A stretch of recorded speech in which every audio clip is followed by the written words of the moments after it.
Hello बच्चों, कैसे हो आप सब। आज हम कक्षा 5 का 7वां पाठ पढ़ने जा रहे हैं। पाठ क्रमांक 7 का नाम है क्रिकेट का खेल।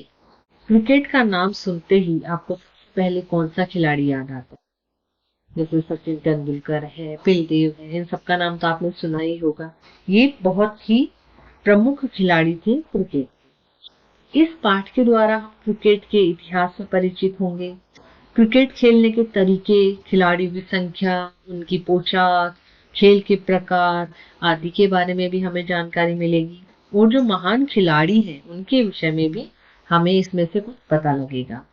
अच्छे खिलाड़ी के लिए कौन से गुण आवश्यक होते हैं और क्रिकेट के खेल में भारत के कीर्तिमान का उल्लेख भी इस पाठ में किया गया है। तो क्रिकेट खेल में जो भी सामग्री काम में आती है वो कौन कौन सी होती है ये सबको पता है। तो सबसे जरूरी चीज है बैट और बल्ला।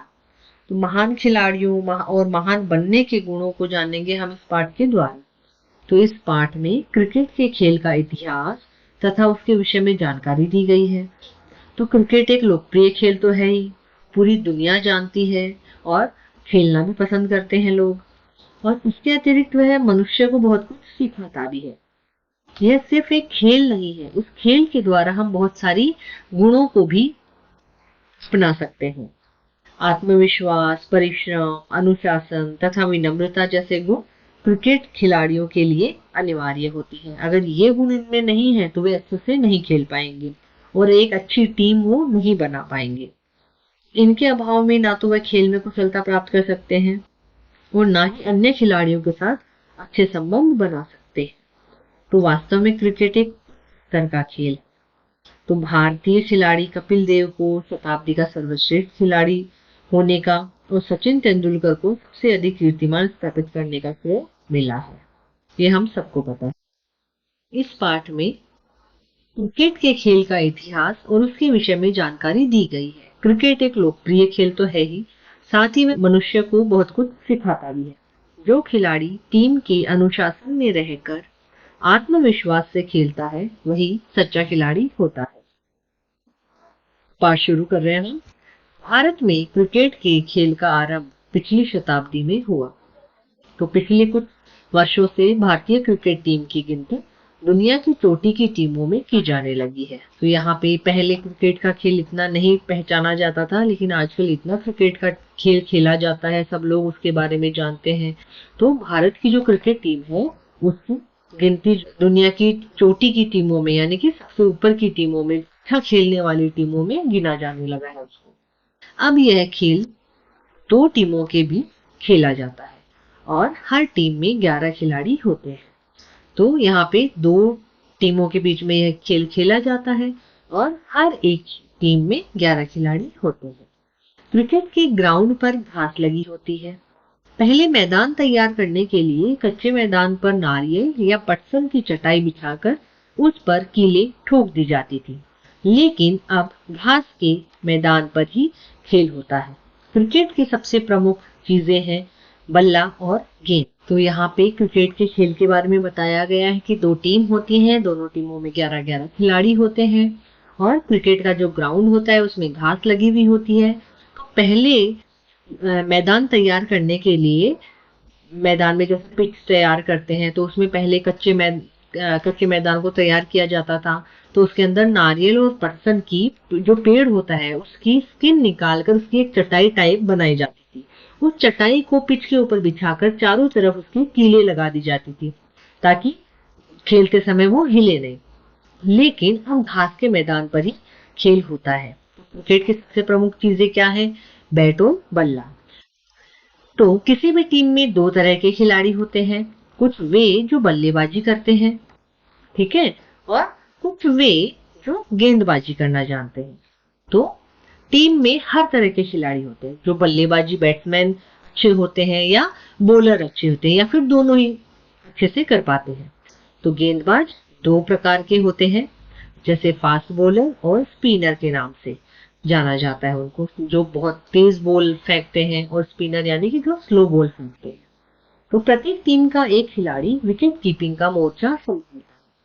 तो विकेट के पीछे भी देखो एक खड़ा रहता है जो बॉल को कैच करने के लिए और बैट्समैन को आउट करने के लिए खड़ा रहता है वो। तो किन्हीं दो टीमों के बीच मैच आरंभ होने से पहले सिक्का उछालकर टॉस किया जाता है, जो आजकल हम भी करते हैं, पहले भी किया जाता था। सिक्का उछाल के हेड या टेल, उससे ये पता चलता है कि कौन सी टीम पहले खेली जाएगी, वो टॉस किया जाता है। विजेत टीम के कप्तान को बैटिंग या फील्डिंग चुनने का अवसर दिया जाता है। तो जो टॉस जीतता है उसको मौका दिया जाता है कि वो बैटिंग करेगा या फील्डिंग करेगा, उसको चूज करने का पहला अवसर उसको मिलता है। तो अगर फील्डिंग करना है तो सामने वाली टीम जो है वो बैटिंग करेगी, और बैटिंग करना है तो सामने वाली टीम फील्डिंग करेगी। तो फील्डिंग करने वाली टीम के सभी खिलाड़ी मैदान पे आते हैं, ये सब हमें पता है, जबकि बैटिंग करने वाली टीम के केवल 2 खिलाड़ी आते हैं खेलने के लिए। तो यह खेल ओवर संख्या पर निर्धारित होता है, यानी कि कितने ओवर है उसके ऊपर ये डिपेंड करता है खेल। एक ओवर में 6 गेंद फेंकी जाती है, तो 6 गेंद का 1 ओवर होता है। तो अंतरराष्ट्रीय स्तर पर क्रिकेट के 3 रूप प्रचलित। तो इंटरनेशनल स्टेज के ऊपर क्रिकेट 3 रूप से फेमस है। टेस्ट मैच में जो 5 दिन तक खेला जाता है, तो टेस्ट मैच 5 दिन का होता है, जो कभी कभी 3 या 4 दिन में ही समाप्त हो जाता है, क्योंकि अगर पूरी टीम खत्म हो गई पहले ही, तो पहले ही वो मैच समाप्त हो जाता है। एक दिवसीय मैच जिसमें दोनों टीमें अधिकतम 50-50 ओवर खेल सकती हैं। तो जो वनडे मैच होता है, एक दिवसीय यानी वनडे मैच जो होता है, उसमें दोनों टीमें जो है 50-50 ओवर खेलती है, 50-50 ओवर का वो मैच होता है। और T20 जिसमें 20-20 ओवर खेलने होते हैं।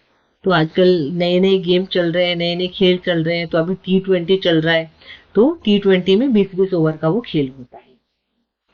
टेस्ट मैच में क्रिकेट खिलाड़ी की पोशाक सफेद कमीज, सफेद पतलून, ऊन के मोटे सफेद मोजे और क्रिकेट के सफेद बूट होते हैं। इन बूटों के नीचे कीलें लगी होती हैं, जिससे घास के मैदान पर उनकी अच्छी पकड़ बनी रहे। तो टेस्ट मैच में क्रिकेट खिलाड़ियों का ड्रेसअप कैसा होता है वो हमें यहाँ पे बताया गया है कि सफेद कलर की वो टी शर्ट पहनते हैं, सफेद पैंट पहनते हैं, पतलून यानी पैंट, कमीज यानी टी शर्ट या शर्ट, और ऊन के मोटे सफेद मोजे यानी सॉक्स, और क्रिकेट के सफेद बूट यानी जूते। तो पूरा ड्रेसअप जो होता है व्हाइट कलर का होता है, और जूतों के नीचे कीलें लगी हुई होती है। तो जूतों से क्रिकेट खेला जाता है, उनके नीचे कीलें लगी हुई रहती हैं, जिनको स्पाइक्स कहते हैं। तो घास के मैदान पर वो इसलिए लगाई जाती है कि अगर हम नॉर्मल शूज पहनेंगे तो घास के मैदान पर अगर हम दौड़ते हैं तो स्लिप हो सकते हैं। तो उन कीलों की वजह से घास के मैदान में अच्छी पकड़ बनी रहती है और गिरने के चांसेस बहुत कम रहते हैं, स्लिप नहीं होते हैं उसमें। बल्लेबाज के लिए केवल तकनीक और कला का जानना ही जरूरी नहीं है, बल्कि उसमें बड़े मैचों में खेलने की प्रवृत्ति भी होनी चाहिए। तो उनको सिर्फ टेक्निक और कला ही जरूरी नहीं है, उसके साथ साथ में उनको यह भी आना चाहिए कि बड़े बड़े मैचों में हम कैसे खेल सकते हैं, खेलने का जो व्यवहार है, जो टेक्निक है, बहुत सारी चीजें जो है वो सब उनको पता होनी चाहिए बड़े मैचों में खेलने के लिए। तो उनका स्वयं पर पूरा नियंत्रण होना चाहिए, सेल्फ कंट्रोल होना चाहिए उनका, और घबराए बिना पूरे आत्मविश्वास के साथ खेलने का अभ्यास आवश्यक है, क्योंकि क्रिकेट परिश्रम, कौशल, सूझबूझ और दूरदर्शिता का खेल माना जाता है। तो क्रिकेट ही नहीं बल्कि सारे जो भी खेल हैं उनको बिना डरे हुए और पूरे आत्मविश्वास के साथ खेलने का अभ्यास हमें अवश्य होना चाहिए, चाहे वो खेल हो या फिर कोई भी कार्य हो। और क्रिकेट जो है वो परिश्रम, कौशल और सूझबूझ और दूरदर्शिता का खेल है। दूरदर्शिता का मतलब है दूर तक, मतलब सोच रखने वाला, और अच्छी सूझबूझ के साथ टेक्निकल चीजों के साथ में वो क्रिकेट खेल सके। ये सब क्रिकेट खेलने वाले खिलाड़ी में होना चाहिए। टीम के कप्तान का काम बहुत जिम्मेदारी का होता है, उसे अपनी टीम के खिलाड़ियों को उचित समय पर प्रेरित और प्रोत्साहित करना चाहिए। फ्रैंक वॉरेल और सर गैरी सोबर्स महान कप्तानी के ऐसे उदाहरण हैं। तो टीम का जो कैप्टन रहता है उसे अपने मतलब हर एक चीज की जिम्मेदारी लेने वाला होना चाहिए, कि उसे अपनी टीम के खिलाड़ियों को उचित समय पे प्रेरित और प्रोत्साहित करना चाहिए। यानी टीम लीडर जो होता है उसकी लीडरशिप जो होती है वो बहुत अच्छी होनी चाहिए। जैसे आपकी कक्षा में मॉनिटर होता है, तो मॉनिटर कई बार ऐसे बन जाते हैं कि वो चिल्लाते रहते हैं और पूरी क्लास सुनती ही नहीं है। मॉनिटर जो है वो ऐसा होना चाहिए कि उसकी एक आवाज से पूरी क्लास चुप हो जाए। तो वैसा ही टीम का कैप्टन होना चाहिए कि वो जो भी बता रहा है या वो अपनी अपनी टीम को हर समय प्रोत्साहित करता रहे और हर समय आगे बढ़ाने की सोचता रहे, अलग अलग टेक्निक के द्वारा उनको सारी चीजें बताते रहे। तो ऐसा टीम का कैप्टन होना चाहिए। तो फ्रैंक वॉरेल और सर गैरी सोबर्स महान कप्तानी के ही ऐसे उदाहरण। वो दोनों टीम के कैप्टन थे जिन्होंने अपने समय में वेस्ट इंडीज, तो वो उस समय में वेस्ट इंडीज की जो टीम थी उनके खिलाड़ियों को उन्होंने इस तरीके से ढाला, इस तरीके से खेलना सिखाया उनको और संगठित किया, यानी ग्रुप में रहकर कैसे खेला जाता है तो वे दुनिया को किसी भी टीम को हरा सकते थे। तो इस प्रकार से उस वेस्ट इंडीज की टीम को उन्होंने तैयार किया कि वो बहुत ही मजबूत टीम बन गई और वे दुनिया की किसी भी टीम को हरा सकते थे, इतनी मजबूत टीम वो बन गई थी। तो हमारे भारतीय खिलाड़ियों में विजडन पुरस्कार विजेता कपिल देव को शताब्दी का सर्वश्रेष्ठ खिलाड़ी करते हुए कहा गया। ऐसा सम्मान 100 वर्षों में एक बार प्राप्त होता है। तो हमारे जो भारतीय खिलाड़ी हैं उनमें एक विजडन पुरस्कार नाम का पुरस्कार रहता है जो कपिल देव को मिला था और शताब्दी का सर्वश्रेष्ठ खिलाड़ी उनको घोषित किया गया था जब ये पुरस्कार उनको दिया गया। और ऐसा सम्मान जो है 100 वर्षों में एक बार प्राप्त होता है जो कपिल देव मिला था। और सचिन तेंदुलकर ने क्रिकेट के इतिहास में इतने कीर्तिमान स्थापित किए कि इस सर्वश्रेष्ठ बल्लेबाज के कीर्तिमानों पर संपूर्ण भारत को गर्व है। उनकी उपलब्धियों के कारण उन्हें भारत रत्न का सम्मान दिया गया। तो सचिन तेंदुलकर जो है उनको तो पूरी दुनिया जानती है, पूरा विश्व जानता है कि क्रिकेट के इतिहास में उन्होंने इतने कीर्तिमान, इतनी सेंचुरी मारी है, इतनी सेंचुरी बनाई है उन्होंने कि इस सर्वश्रेष्ठ बल्लेबाज के कीर्तिमानों पर संपूर्ण भारत को गर्व है और उनकी उपलब्धियों के कारण उन्हें भारत रत्न के द्वारा सम्मानित किया गया। क्रिकेट के खेल से हम बहुत कुछ सीख सकते हैं।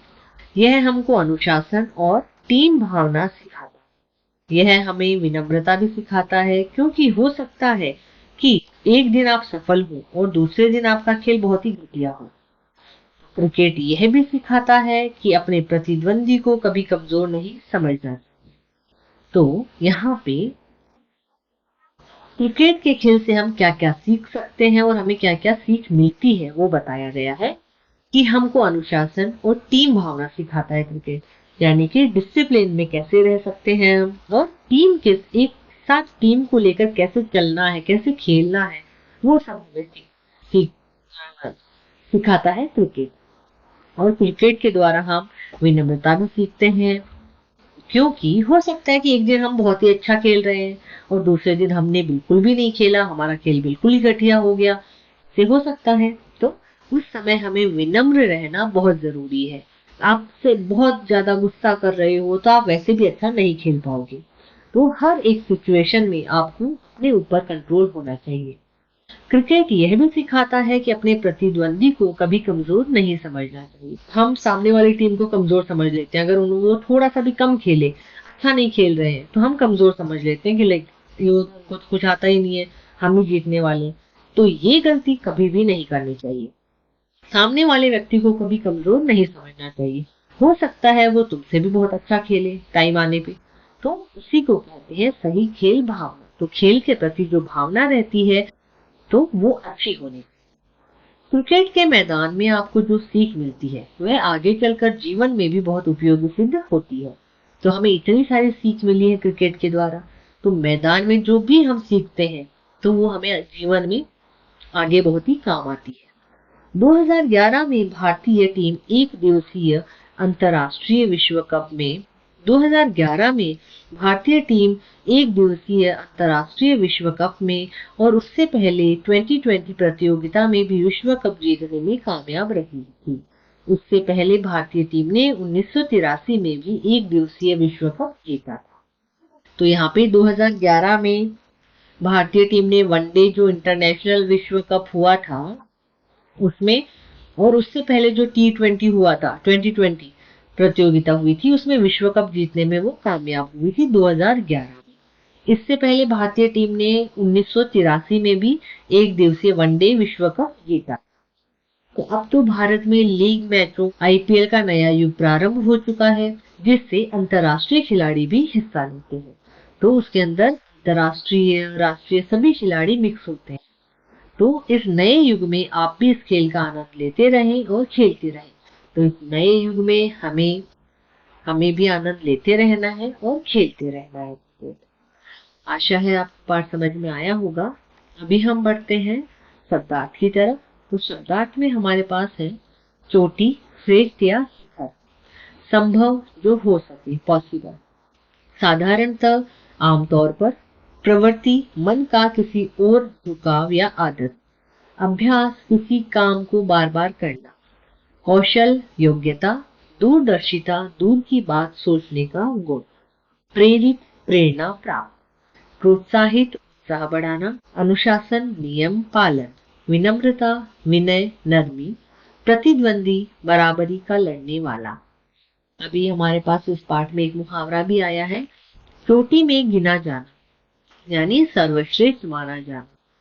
श्रुतलेख के लिए हमारे पास शब्द है शताब्दी, ग्राउंड, फील्डिंग, अंतरराष्ट्रीय, 20, साधारणतः, दूरदर्शिता, प्रोत्साहित, विजडन, पुरस्कार, सर्वश्रेष्ठ, कीर्तिमान, प्रतिद्वंदी। तो अभी हम बढ़ते हैं मौखिक प्रश्नों की ओर। तो मौखिक प्रश्नों में हमारे पास पहला प्रश्न है, भारतवर्ष में क्रिकेट के खेल का आरंभ कब हुआ? तो भारतवर्ष में क्रिकेट के खेल का आरंभ पिछली शताब्दी में हुआ। ख है, क्रिकेट की प्रत्येक टीम में कितने खिलाड़ी होते हैं? क्रिकेट की प्रत्येक टीम में 11 खिलाड़ी होते हैं। ग है, 2011 के विश्व कप में कौन सी टीम विजयी रही? तो 2011 के विश्व कप में भारत की टीम विजयी रही। लिखित प्रश्नों में है, पहला, क्रिकेट के खिलाड़ी की पोशाक कैसी होती है? तो क्रिकेट के खिलाड़ी की पोशाक टेस्ट क्रिकेट में सफेद कमीज, सफेद पतलून, ऊन के मोटे सफेद मोजे और क्रिकेट के सफेद बूट होते हैं।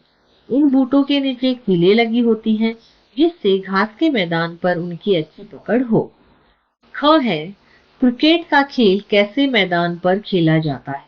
तो पहले क्रिकेट का मैदान तैयार करने के लिए कच्चे मैदान पर नारियल या पटसन की चटाई बिछाकर उस पर कीलें ठोक दी जाती थी, लेकिन अब यह घास के मैदान पर ही खेला जाता है। वह है, एक सफल बल्लेबाज में क्या क्या गुण होते हैं?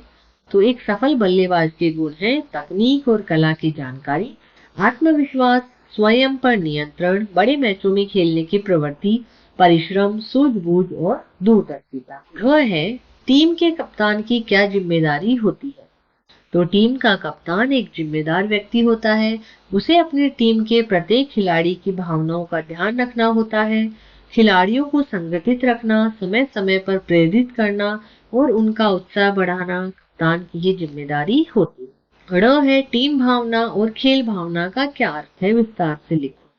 तो टीम भावना का अर्थ है कि टीम के सभी खिलाड़ी आपस में मिलजुल कर योजना बनाकर खेले तथा समय समय पर एक दूसरे को प्रोत्साहित करते रहे। खेल भावना से तात्पर्य है कि सभी खिलाड़ी मन से खेलें, कभी हिम्मत ना हारे, हो सकता है एक समय भी अच्छा खेले, अगली बार उतना अच्छा न खेल पाए, साथ ही अपने प्रतिद्वंदी को कभी कमजोर ना समझे। च है, टेस्ट मैच और 2020 खेलों में क्या अंतर है? तो टेस्ट मैच 5 दिनों तक खेला जाता है, ये हमने पाठ में पढ़ा है अभी, और अधिकतम टेस्ट मैच बिना निर्णय के समाप्त हो जाते हैं, जबकि 2020 क्रिकेट रोमांच से भरपूर है, जो कि मात्र 20 ओवरों का खेल खेला जाता है और 3 घंटे में खत्म हो जाता है। भारतीय टीम भी T20 क्रिकेट विश्व कप जीतने में कामयाब रही। 6 है, क्रिकेट टीम के खिलाड़ियों को क्या क्या करना होता है?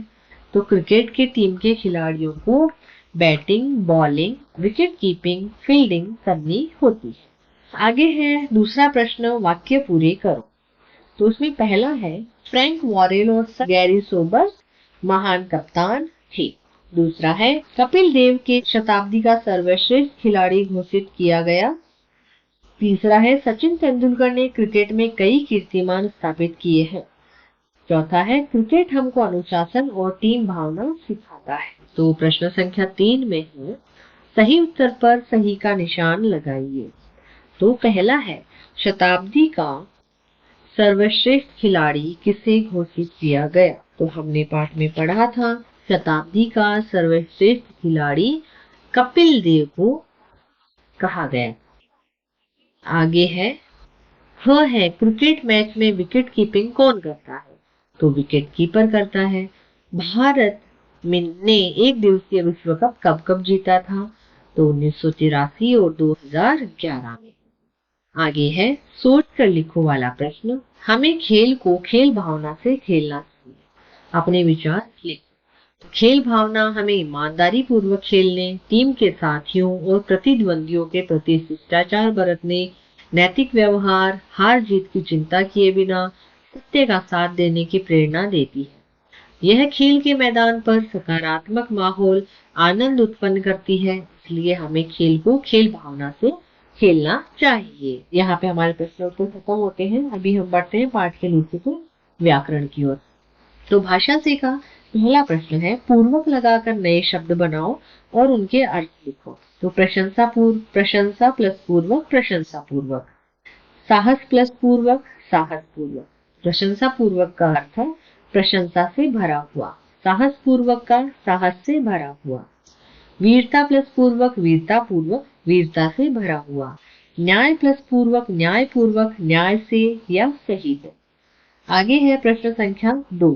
तो यहाँ पे हमें र के 4 रूप बताए गए हैं। तो इनमें हमें शब्द लिखने हैं। पहले जो सिंपल र है उसका हम लिखेंगे भारतीय, राजा, रथ, भारत रत्न।